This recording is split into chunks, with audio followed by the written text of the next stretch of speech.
नमस्कार मंडळी, मी अनुजा स्वागत करते तुमचे आजच्या आपल्या एका नवीन रेसिपीमध्ये। आज आपण करणार आहोत कच्च्या केळ्याची भाजी। ही भाजी करण्याची प्रत्येकाची वेगवेगळी पद्धत आहे। मी आज अगदी सोपी, कमी साहित्यात फारच चविष्ट होणारी ही रेसिपी तुम्हा सगळ्यांना दाखवणार आहे। चला तर मग सुरुवात करूया। भाजी करायला ही 3 केळी घेतली आहेत।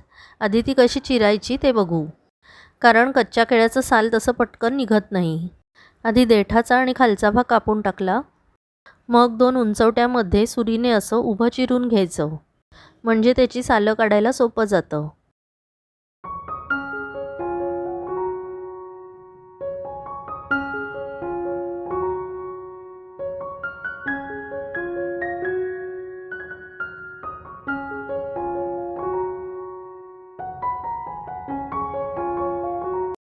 अशीच बाकी 2 केळ्यांची सालं सुद्धा काढून टाकायची। 2 उंचवट्याच्या मध्ये चिरते।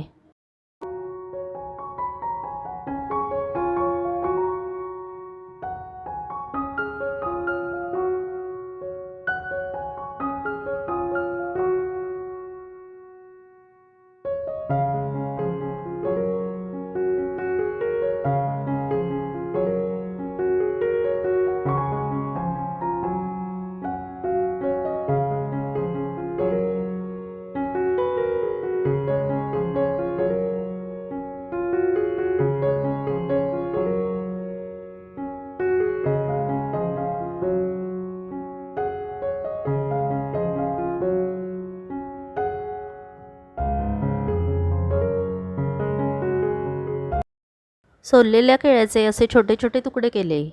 छोट्या फोडी केल्या म्हणजे शिजायला सोपे जाते।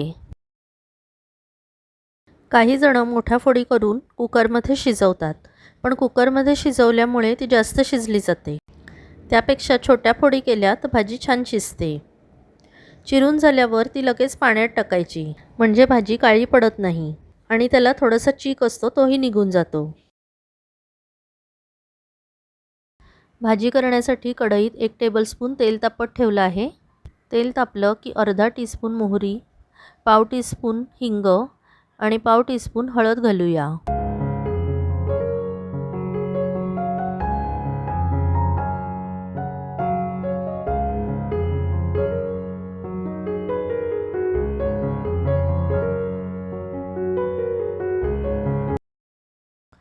मोहरी चांगली तडतडल्यावर 7 ते 8 कढीपत्त्याची पानं घातली आणि ती थोडी परतून घेतली, म्हणजे चांगली कुरकुरीत होतात।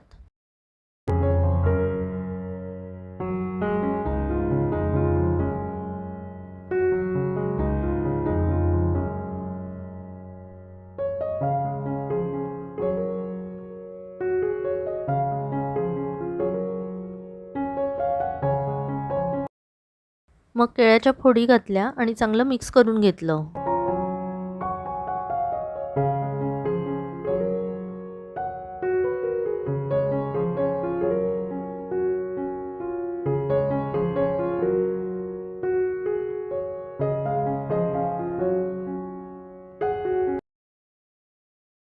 आता त्यात चवीनुसार मीठ घालूया आणि अंदाजे 1 टीस्पून लाल तिखट घालूया।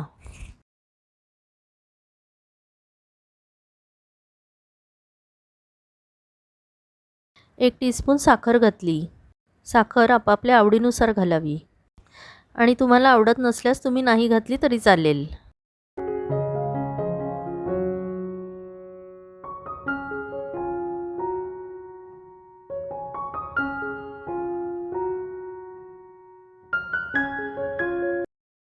आता त्यात अगदी थोडा म्हणजे पाव चमचा चाट मसाला घालूया।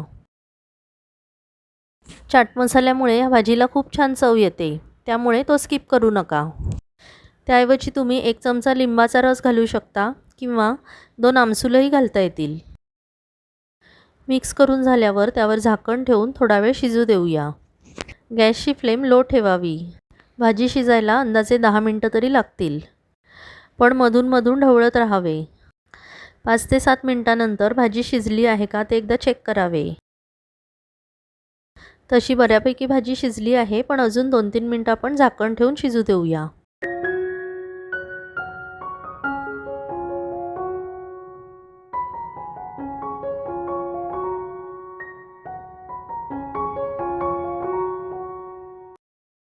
आता आपली भाजी चांगली शिजली आहे.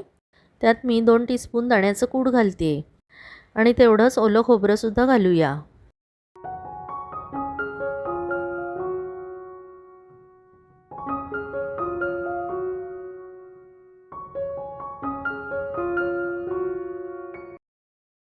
आणि आता त्यात बारीक चिरलेली कोथिंबीर घालूया.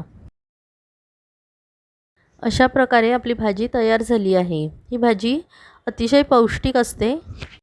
कच्च्या केळ्याच्या भाजीमध्ये भरपूर प्रमाणात फायबर, विटॅमिन्स आणि अँटीऑक्सिडंट्स असतात. हाडे मजबूत राहण्यासाठी तसेच हृदयाच्या आरोग्यासाठी ही भाजी अतिशय उत्तम आहे. रक्तातील साखर नियंत्रणात ठेवण्यासाठी तसेच वजन नियंत्रणात ठेवण्यासाठीही ही उपयोगी असते. पोळी किंवा आमटी भात कशाबरोबरही खायला ती अतिशय रुचकर लागते. आज मी ती पोळी आणि काळे तीळ कढीपत्त्याची चटणीबरोबर सर्व करते आहे. सर्व करताना त्यावर ताजं ओलं खोबरं आणि कोथिंबीर घालून खावी म्हणजे खूप छान लागते. मग कशी वाटली आजची ही रेसिपी तुम्हाला? आवडली तर नक्की लाईक आणि शेअर करा. त्याचबरोबर पुढील रेसिपींसाठी चॅनल सबस्क्राईब करायला विसरू नका. Bye bye and take care.